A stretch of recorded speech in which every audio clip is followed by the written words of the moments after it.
हमल का ज़ाया हो जाना, मिसकैरेज।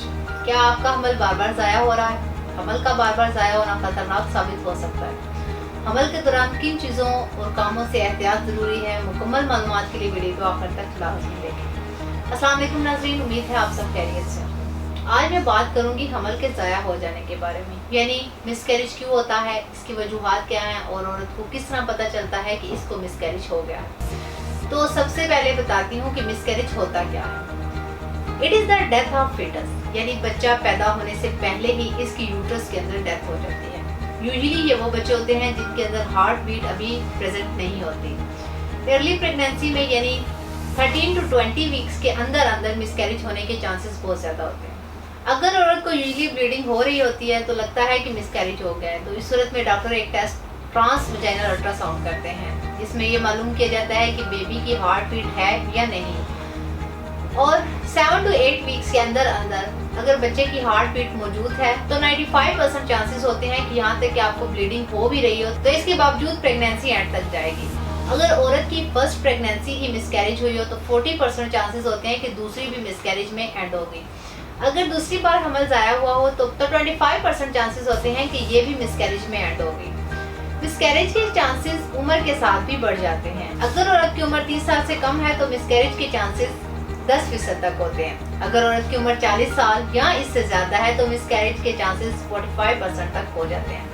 अब इसकी कुछ वजूहात का जिक्र करूंगी जिनसे हमल के ज़ाया होने का खतरा ज़्यादा होता है। वो खवातीन जिनको ओबेसिटी है, इसके अलावा वो औरतें जिनकी प्रीवियस प्रेगनेंसी मिसकैरेज में एंड हुई हो, या वो औरतें जो स्मोकिंग या अल्कोहल का बहुत ज़्यादा इस्तेमाल करती हैं, इनमें भी मिसकैरेज के चांसेस बहुत ज़्यादा होते हैं। जिनकी डाइट अच्छी नहीं है, बहुत ज़्यादा कॉफ़ी चाय वगैरह का इस्तेमाल भी मिसकैरेज का बायस बन सकता है।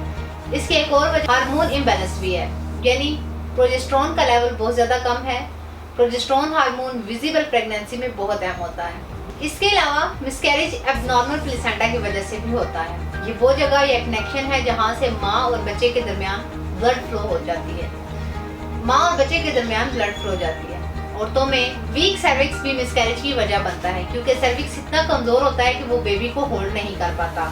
डाइट अच्छी ना होने की वजह से बहुत ज़्यादा वजन का बढ़ जाना या अंडरवेट भी इसकी वजह हो सकता है। इसके अलावा अगर औरत को अंडरलाइन डिजीज यानी डायबिटीज़, हाई ब्लड प्रेशर या इनकी मेडिसिन वगैरह से भी मिसकैरेज हो सकता है।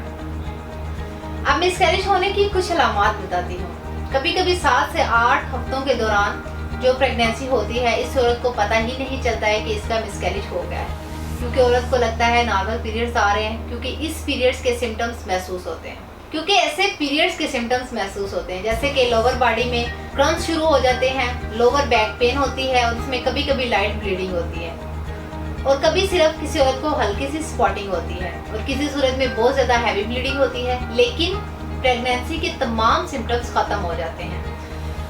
अब मैं प्रेगनेंसी को एंड तक ले जाने के लिए कुदरती जड़ी बूटियों पर मुश्तमिल हर्बल तरीका इलाज के बारे में बताती हूँ। ख़वातीन के तमाम अमराज बाशमूल मिसकैरेज के लिए कुदरती तरीका इलाज बहुत फ़ायदेमंद है।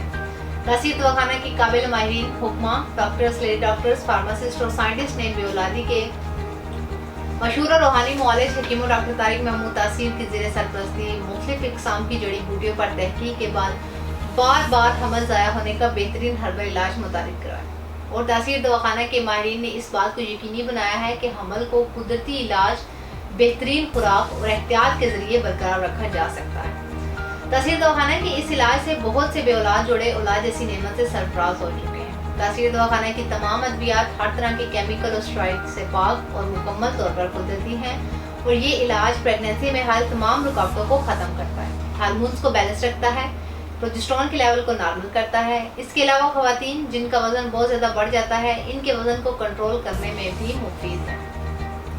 इस इलाज के बाद हज़ारों ख़वातीन शिफायाब हो चुकी हैं और एक नॉर्मल ज़िंदगी बसर कर रही हैं। तासीर दवाखाना के इलाज औरत को अंदरूनी और बैरूनी तौर पर सेहतमंद करके औरत को औलाद के काबिल बनाता है। औरत को अंदरूनी और बैरूनी तौर पर सेहतमंद करके औरत को औलाद के काबिल बनाता है। तासीर दवाखाना का कुदरती जड़ी बूटियों पर मुश्तमिल इलाज आपकी औलाद को सेहतमंद, खुशशक्ल और मुकम्मल खदोखाल के साथ जन्म देने में मुआवन है। वो ख़वातीन जिनका अमल बार बार ज़ाया हो रहा है और वो इस इलाज को एक दफ़ा ज़रूर आजमाएं। कुदरती इलाज पर भरोसा रखें और अपनी परेशानी से छुटकारा पाएं।